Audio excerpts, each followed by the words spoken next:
Quand on pense à un produit innovant, on imagine tout de suite le designer, le concepteur. Mais qui transforme cette idée géniale en un objet bien réel qu'on peut fabriquer par milliers? Eh bien, c'est là qu'intervient l'architecte de l'ombre, le technicien supérieur des méthodes d'industrialisation. Et c'est un métier qui est en train de complètement se réinventer. Alors pour bien comprendre ce métier, on ne va pas se perdre en conjectures. On va aller voir directement à la source le tout nouveau référentiel officiel qui est sorti en 2024. C'est vraiment le document qui pose les nouvelles bases, les nouvelles règles du jeu pour ce poste en France.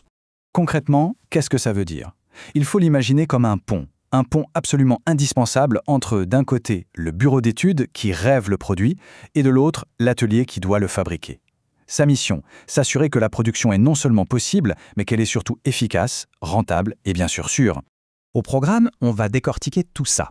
On va voir pourquoi ce rôle est en pleine ébullition, quelles sont ses 3 grandes missions, on va jeter un œil à sa boîte à outils, qui est plutôt high-tech, vous allez voir, et puis bien sûr, on parlera des débouchés et des carrières possibles.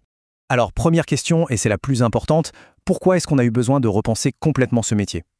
La réponse est assez simple en fait. C'est parce que l'industrie tout entière est en pleine révolution.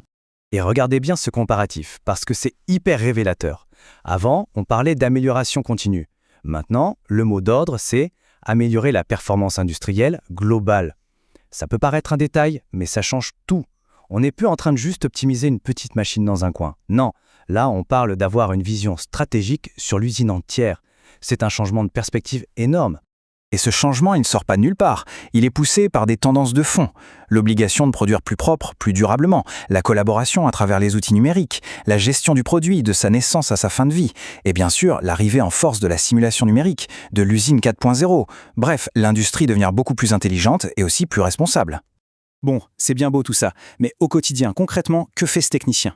Le référentiel nous simplifie la vie. Il résume tout en 3 grandes missions. Allez, on regarde ça de plus près. Voilà, ça, c'est la vue d'ensemble officielle tirée du référentiel. C'est super clair, on voit bien les 3 piliers, les 3 grandes activités qui structurent le métier. Alors, on va les prendre une par une pour bien tout comprendre. C'est parti pour la première mission. Là, on met vraiment les mains dans le cambouis. L'idée, c'est de regarder comment on fait les choses aujourd'hui et de se demander comment peut-on faire mieux. C'est vraiment la chasse au gaspillage, aux petites inefficacités qui, quand on les additionne, coûtent un temps et un argent fou. Et ça veut dire quoi, concrètement?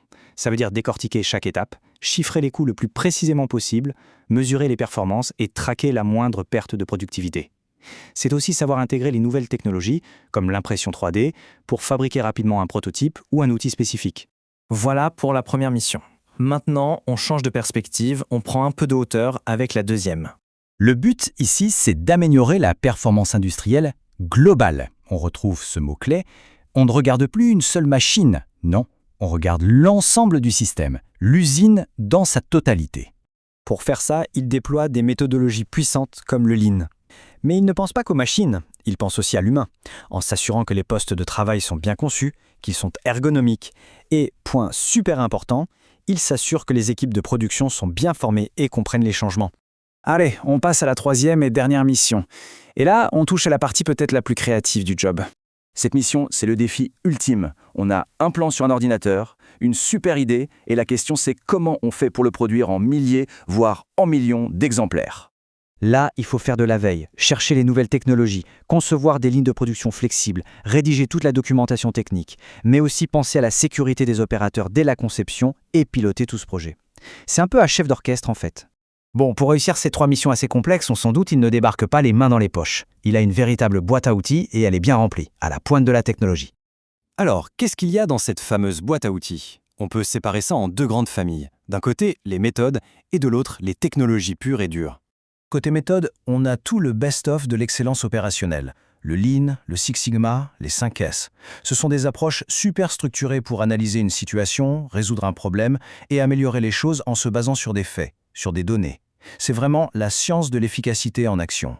Et côté technologie, là on est en plein dans l'industrie 4.0. Ce technicien, il jongle avec la CAO, les grands logiciels de gestion type ERP, mais surtout il utilise la simulation numérique pour créer des jumeaux numériques de l'usine et tester des choses sans rien casser. Et bien sûr, on retrouve l'impression 3D et même la réalité virtuelle ou augmentée. C'est passionnant, mais la question qu'on se pose c'est, une fois qu'on a cette qualification en poche, on fait quoi? Ça met nous? Eh bien, la grande force de ce profil, c'est qu'il est universel. Ses compétences sont recherchées partout, que ce soit dans l'aéronautique, l'automobile, l'agroalimentaire, le médical et cosmétique. N'importe quelle boîte qui fabrique un produit physique a besoin de ce genre d'experts pour rester dans la course. Et sur une annonce d'emploi, ça donne quoi? Eh bien, des intitulés comme technicien méthode industrialisation, technicien process ou encore technicien de développement industriel. Ce sont plein de portes d'entrée différentes pour une carrière qui promet d'être vraiment riche et au cœur de l'innovation. Donc, on le voit bien, ce technicien, c'est bien plus qu'un simple optimisateur. C'est un vrai concepteur, un intégrateur de technologie, un maillon essentiel de la compétitivité. En fait, c'est vraiment l'un des architectes de l'usine de demain. Alors la question finale, c'est qui se sent prêt à dessiner cette industrie du futur?